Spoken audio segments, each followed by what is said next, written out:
Welcome to the Krusty Fox, and the moment has finally come. The final episode of Sex and the City Season 1, entitled O Come All Ye Faithful.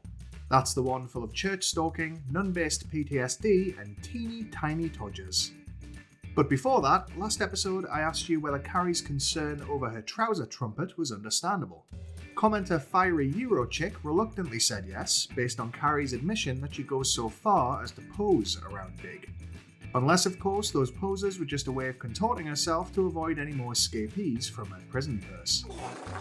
And if you're new around these parts, why not check out the playlist for the full first season using the link on screen now.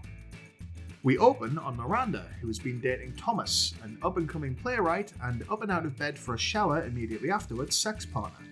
Miranda is visibly mortified to learn that Thomas's strict Catholic education by nuns led him to develop the habit of rinsing off his sin after acts of the flesh. I'd say she should have seen it coming, considering his childhood clearly left him with a thing for volatile, authoritarian women.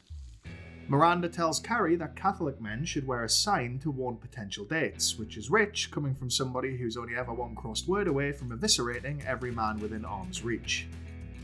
Suddenly curious about who the city's worshippers are, Carrie hangs out opposite a Presbyterian church and judges their fashion choices like the creep she is. And because we've got an A-plot to shuffle down the road here, it just so happens that this church is attended by none other than Mr. Big. I'll leave it up to you whether you truly believe that Carrie just so happened to pick this of all the available churches in the city. She's a textbook, unreliable narrator, so it wouldn't be a shock to find that she's lying to the audience in voiceover now too. Big spots Carrie and slithers over to reveal that while he's an atheist, he still takes his mother to church every Sunday. Carrie labels this an awkward relationship moment, one where you find out new things about someone you thought you had all figured out. If she entertained for even a single second the delusion that she knew everything about Big, then what's to come is richly deserved. Over cocktails, Miranda gloomily notes that Big accompanying his mother into a place of worship must be a bad omen. Charlotte reliably ignores the religious aspect entirely and says that a man who cares for his mother is good marriage material. Presumably, she hasn't gotten around to watching Psycho yet. Samantha eventually shows up and announces that she's in love with new beau James. Charlotte is so delighted that it looks like her jaw is about to pop off, climb up Samantha's legs, and go full Fresh Prince on her. Samantha met James at a jazz club, where he sauntered over to her table wearing a white jacket that makes him look like a bankrupt casino owner.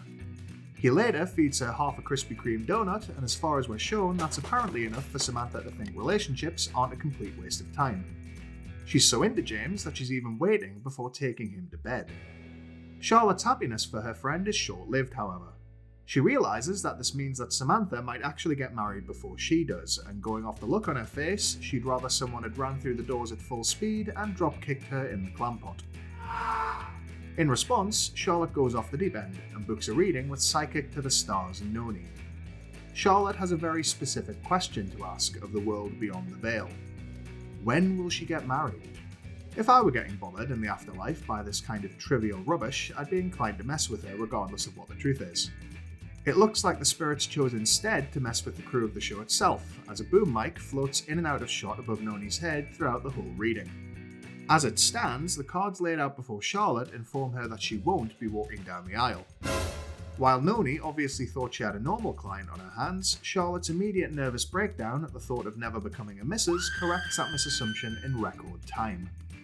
Elsewhere, Carrie waits until Big's just about to eat his first mouthful of dinner before she outright asks when she's going to be taken to church to meet Mother Preston.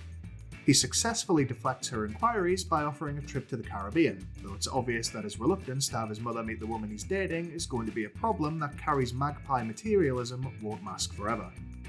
Miranda decides that rather than talk through Thomas's belief that cleanliness is next to godliness and not next to his sweaty naked body, she'll try forcing him to stay in bed after they're done. When he makes a break for the shower anyway, she patronisingly explains that there's nothing sinful about what they've done together. Shame! Thomas sarcastically berates Miranda for having saved his soul, kicks her out, and puts a big Catholic curse on her by saying she's free to work with the lepers now. Downtown, Samantha has decided that it's time for she and James to take the next step in their relationship. For her, this would normally mean bulk buying coconut oil and renting professional recording equipment, but this time it's just making a regular vanilla sheet monster. After they declare their love, she's devastated to learn that he's packing more of a chipolata than a bratwurst. The following Sunday, Carrie and Miranda turn up to Big's church unannounced so that they can spy on his mother-son outing. On cue, Carrie knocks her prayer book off the balcony and attracts the attention of the whole parish, Big included.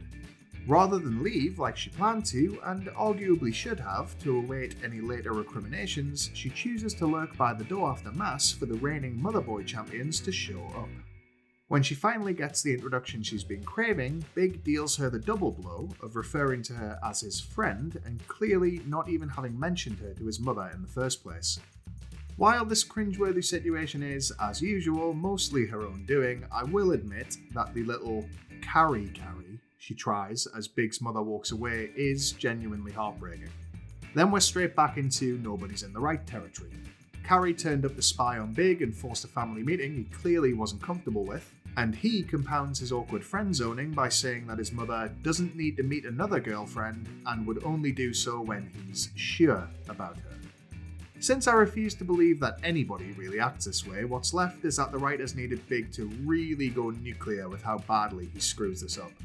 Mostly in service of making Carrie's holy espionage look, if not justified, then at least worthwhile because it finally properly exposes quite how much of a D-bag he is. In an effort to forget their troubles, Carrie and the ladies accept an invite from Stanford to an evening of fragrant sacrilege by attending a perfume launch in a repurposed church. Stanford introduces his new boyfriend Elan, the designer of the perfume's bottle, which looks like a glassblower sneezed halfway through the job and so isn't something that I'd be showing off about. Carrie muses that the couple both value style above all else, which somebody ought to remind Stanford's putrid colour palette and Elan's sailor suit about. It turns out that Scrub-a-Dub Thomas should have been the psychic instead of Noni, because after telling Miranda she could go work with the lepers, she runs into their social equivalent when Skipper sidles up to the bar. Forgetting her many previous rejections, he suddenly finds himself in the sweet spot between nothing and a man who needs to cleanse himself after touching you. Carrie, Charlotte and Miranda find Samantha in the bathroom mournfully staring at her stubby lipstick. She bursts into tears and admits that James's Johnson just isn't cutting the mustard, a phrase which I've just now realised is disgusting in this context. Charlotte's attempt to look on the bright side by asking if he's at least a good kisser leads Samantha to compare his package to a gherkin, which I hope is purely based on size and not colour, texture or smell.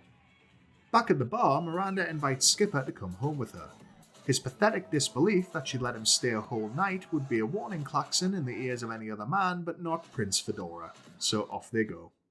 Samantha, bless her, heads back home to make a go of it with James. He goes what he thinks is to town on her, but by her standards is actually more like a trip to the mailbox. The next day, Carrie paces the apartment waiting for Big to show up and take her on vacation. But she isn't willing to go unless he tells her there's a future for their relationship, which doesn't involve her being shuttled between locations under a blanket like a prisoner on trial. But Big can't do it. Carrie thinks it's because he's unwilling to let his guard down. But honestly, it's more likely to be equal parts his slimy playboy eccentricities and her inability to paint a picture of their life together, which doesn't involve her planting trackers on everything he owns like a rogue CIA operative. I'd like to tell you that this is just down to their particularly toxic dynamic, but Carrie's about to embark on another 6 full seasons and 2 movies, which, to put it mildly, suggests that she's the common denominator in most of her romantic disasters. No matter where it comes from, Carrie makes one of her healthiest decisions ever by telling Big that while she loves him, it's over. It's unfortunate that this resolution won't last, but at least in this moment, she isn't actively seeking out a romance, which is the emotional equivalent of throwing herself under the wheels of his town car. As Big drives away, Carrie tells us that while she couldn't find faith in him, she did find it in herself, and her ability to one day find a man who knows that she's the one. And of course, we know this all comes true. His name is Aidan Shaw, and she'll reward his long sought after certainty by chewing his life up like an anxious Rottweiler. But that's a story for another time. So that brings us to the end of this episode, and while it was a long time coming, the end of Sex and the City Season 1. If you enjoyed this video and this season, please drop a like to let me know, comment below with your take, and subscribe for more content in the future. Speaking of, the poll in the channel's community tab is still open for you to have your say on what direction I take the channel next. Get yourself over there and cast your vote. Thank you for joining me for this first season. Truly, it's been quite a ride, but I'm glad you're all here, and I'm looking forward to wherever we go together next. Until next time, if you can't be good, be crusty.